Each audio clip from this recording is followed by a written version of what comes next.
A fun fact. The goddess Juno, protector of women, but especially their marriage and childbearing, is the reason why getting married in her month, June, is considered good luck. Now, when it comes to planning the guest list, you might need more than luck. So we brought in event planner and co-owner of Tomorrow's Event Solutions. For today. All right. Stacey-Ann Stoddart. And she's going to give us some tips on putting that list together. Good morning, Stacey-Ann. Welcome. Good morning. Stacey, what about? Good. You good? Stacey, here's the plan now. So we getting married. Yeah, they're getting married. Again. How I decide first how much people I want before I decide who I want? Well, you have to look at your budget. Whatever your budget can afford, that's basically what your guest list would look like. So you can't plan for 500 persons when you can only afford to have 200 persons at the wedding. So you have to feed everybody? You have to feed everybody. All the in-laws? All the in-laws then. And maybe they're helping you to pay for the wedding. If they're helping you to pay for the wedding, you definitely have to feed them. And down the road, when you misbehave, they must search you. I didn't know, you know. If I never eat good food at wedding, I would probably tell my in-laws that I'm getting married Sunday, but I just lick it on Saturday. So when them come, when they pay me honeymoon already. So first I need to know how much money you need to know your budget. Who pay for a wedding? It depends. You might, as I said before, you might have help from your in-laws as well as the bride and groom. But is there a rule in this? There's no rule. There's no steadfast rule. It's basically what you can afford, and if you can't afford it and you can get outside help, then you welcome the outside All right, so help. the budget is important. Yeah, but hold on, not to belabor the point. But why did I hear that is the bride father? Sometimes traditionally that's what happens. But nowadays, you won't get married, you just have to get married. And some brides don't know them and them father is not strange. good, exactly. Okay. So you have to get married. But the budget is one, and then the venue. If you don't accommodate, you can only accommodate 200 persons at the venue. So you don't invite them and let them sit on top of each other. Right. It's important too that the bride and groom decide the list together.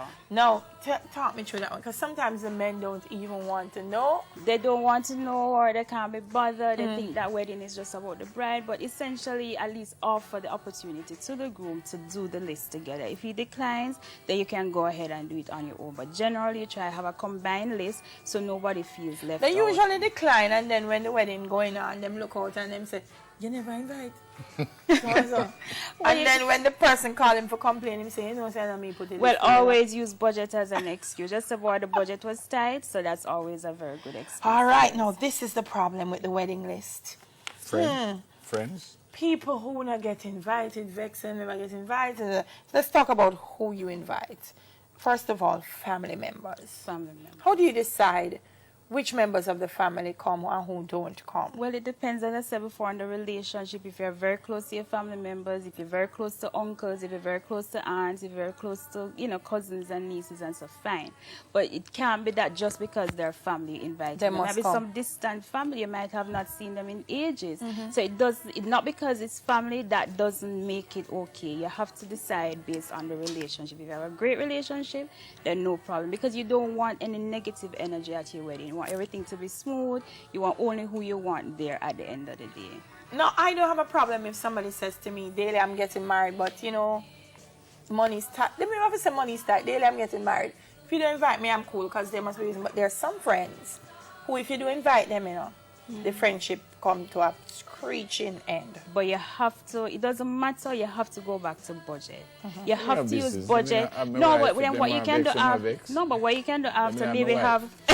maybe have an after work event. So maybe after the wedding, after the honeymoon. Me say, I'm vex. I am married, is me and my wife. If I want to vex, I'm not inviting them. I just vex. I have my wife. And that's vex. I have my wife. Exactly. Should you start with common friends first? You start with common friends. Yes, so friends that know both of us. Right. And then because you don't want to invite... Andrea, get in then. You don't want to invite you don't want to invite your friends and then they're not comfortable with Never, and they've never liked Never from before, and so you try to use friends that are common to both of you. You don't want a friend, but when them say speak now, then go say right. Yeah. So I bring kids to the relationship. Should I invite them to the wedding? If you have children from previous relationships, naturally, and then that's. Then suppose they're not like that.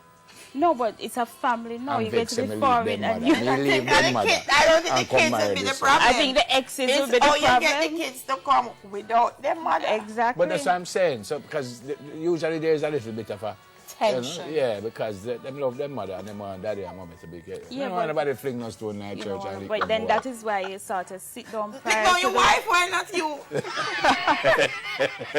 That's why you sit down prior to the wedding and just discuss all of these negative, you know. Well, this one you didn't have to tell me. I'm not inviting no co-worker. No, but hold on, before I move from only the boss.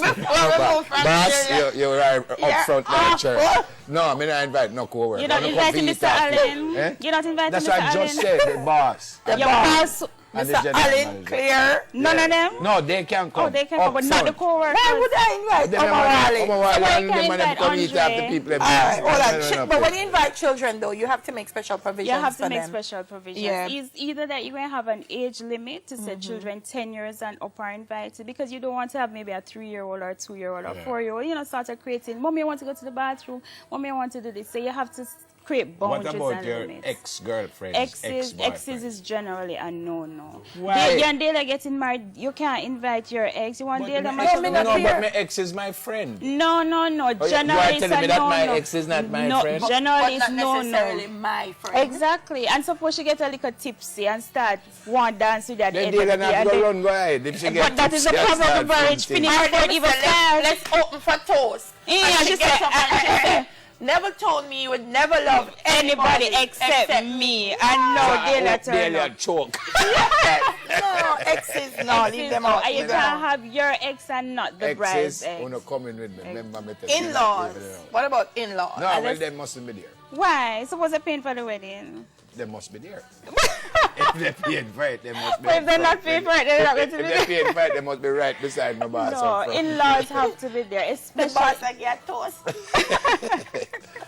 in-laws have to be there, especially if they're contributing But in a financially serious to the way, wedding. it is something that needs to be considered. It's something serious. It can spoil the wedding. Exactly. And as I said before, if persons are offended, you always go back to budget. Budget is like the politically correct answer to use. The budget was tight. I had a co-worker who was getting married and they wanted to have like 50 people.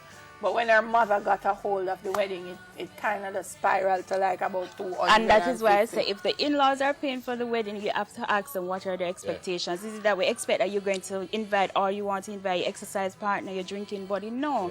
You create limits from earlier Stacey, final question from me. Me and my wife to be, is we decide or I call you and I say, these are the people I know, these are the people she know, and then you decide who No, comes. you make the final decision. You as a couple make the final decision, not the wedding planner. You want the wedding planner to do the hard work. I don't want her. Exactly. I wrap up, I wrap up for them.